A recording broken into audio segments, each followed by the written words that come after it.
자, 그러면 우리 이제 GMO 하나 남았죠? 자, GMO에 대한 건 좀 봅니다.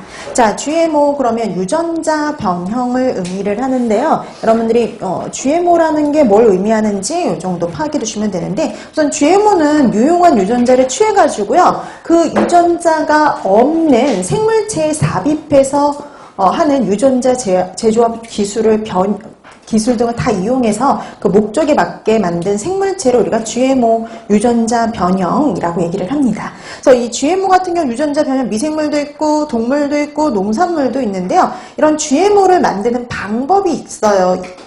여러분, 이게 이 GMO도 요즘에 계속 최근에는 그 꼬박꼬박 여기서 시험 문제가 출제가 되고 있어요. 자, 그래서 제일 많이 나왔던 문제 중에 하나가 GMO를 만드는 방법이요. 제조합법. 자, GMO 작물을 만드는 방법은 크게 아그로박테리움법, 그다음에 유전차 총이용법, 그리고 원형질체 융합법. 이 세 가지가 대표적이에요. 작년 시험 문제는 그거였어요. 만드는 방법에 해당하는 걸 찾아라 라는 게 시험 문제였어요.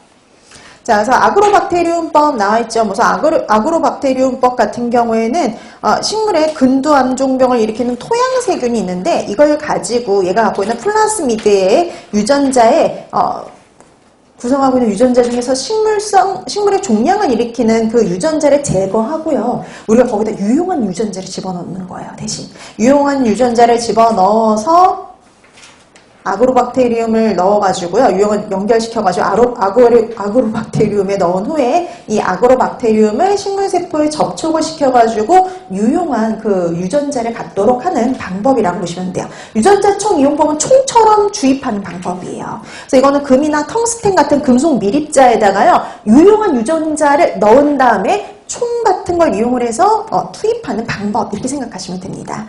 그다음에 원형질체 융합법 같은 경우는요. 세포벽을 제거한 다음에 그 다음에 조직 배양 시에 단세포 유래 식물체를 만들거나 아니면 유용한 유전자를 세포 내로 도입시키는 방법이라 보시면 되는데 우선 뭐 기본적으로 나오는 건 이 방법이 뭐냐 그냥 이 정도 이렇게 물어보는 거. 근데 이 중에 이제 뭐 GMO 작물을 만드는 방법으로 옳은 뭐 방법을 찾아라 이런 거라든지 아니면 이것도 나온 적이 있어요. 유전자 총이용법에 대해서 설명을 해두고요. 이 방법에 해당하는 것을 찾아라 이런 식으로 나온 적이 있어요. 그러니까 금속 밀입자에 유용한 유전자를 집어넣은 다음에 식물체 내로 고압가스를 이용해서 힘으로 이용해가지고 집어넣는 방법이 뭐냐 이런 식으로 나온 적도 있어요.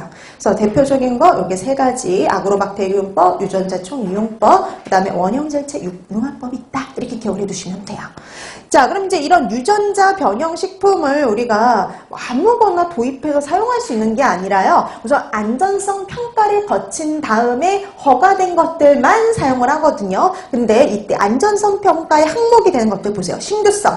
그러니까 여러분 이 새로운 유전자를 집어넣어서 새로운 걸 만드는 거잖아요. 그렇기 때문에 이게 정말 이 기존에 있던 거하고는 다른 거냐 신규성을 보고요. 그다음에 알레르기성. 혹시 이걸로 인해서 알레르기가 발생하진 않는지. 그다음에 유전자 특성. 뭐 예를 들어서 항생제의 내성이 있는지 아니면은 뭐 제초제 내성을 갖고 있다든지 그런 유전자 특성이 있는지 그 다음에 독성, 혹시 이게 독성이 생기진 않았는지 그 다음에 영양에 어떤 문제를 일으키진 않는지 그런 것들을 검사해요.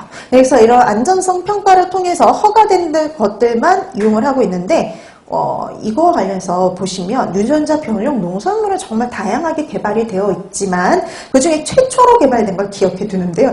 이거 시험 문제도 나왔던 거예요. 최초로 개발된 거. 전 세계에서 최초로 개발된 건요. 무르지 않는 토마토요.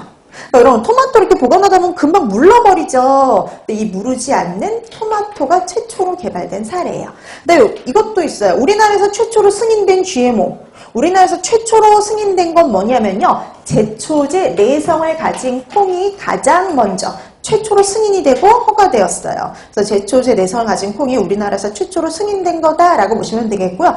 현재 우리나라에서 허가된 거는요. 6가지 품목이에요. 보세요. 콩, 옥수수, 유채, 면화, 사탕무, 알파파. 딱 6가지예요. 그래서 여러분 거기 밑에도 뭐 그래서 이런 콩은 보통 이제 대두라고 표시를 해도 되고요. 그다음에 여러분 유채가요 카놀라예요. 카놀라. 여러분 그 카놀라 아시죠? 왜 그 식용유 보면 카놀라유 있잖아요. 그 카놀라 그게 유채예요. 유채. 그래서 그럼 콩 하면 콩대두라고 써도 되고요. 그 다음에 유채, 카놀라라고 써도 상관이 없어요. 그래서 카놀라유에 들어가는 그 카놀라 유채들은 다 유전자 제조합인, 유전자 변형인 경우가 많아요. 왜냐면 그게 가격이 훨씬 저렴하거든요. 자, 그래서 콩, 옥수수, 유채, 면화, 사탕무, 알파파 딱 6가지 품목만 우리나라에서 그 승인된 품목이다라고 보시면 돼요. 딱 6가지밖에 없어요. 자, 그다음에 표시 대상 보실래요? 자, 표시 대상 우리 농산물 아까 승인된 GMO는요 반드시 표시하도록 되어 있어요. 참고적으로 12포인트 이상으로요. 그러니까 우리 보통 표시할 때 있잖아요. 이게 기준이 있어요. 보통 표시할 때요. 10포인트 이상으로 표시해라 라고 되어 있지만 얘는 특이하게 12예요. 얘 혼자 12. 근데 여러분 표시된 거 한 번도라도 보셨어요? 이건 GMO 농산물을 가지고 만들었다 표시된 거 본 적 있어요? 그렇죠? 표시해야 될 곳에는 GMO를 안 쓰거든요. 자, 그럼 보세요. 우리나라에서 승인된 GM 농산물은 다 표시하도록 되어 있습니다. 대두, 옥수수, 카놀라, 면화, 사탕무, 알파파 이 중에 이제 GMO를 쓰는 경우에는 꼭 표시하도록 되어 있고요. 근데 표시 안 해도 되는 상황이 있어요. 어떤 경우냐? 옆에 보실래요? 3% 이하 비의도적 혼입치를 인정해요. 그러니까 우리가 의도적인 게 아니라, 그러니까 우리가 이렇게 농산물을 이렇게 모으다 보면 일부가 이렇게 섞여 들어갈 수가 있잖아요. 그걸 가지고 비의도적 혼합치라고 얘기를 합니다. 그 비의도적 혼합치를 얼마요? 3%나 인정하고 있어요. 그래서 3% 이하로 포함되어 있는 경우에는 표시 안 해도 돼요.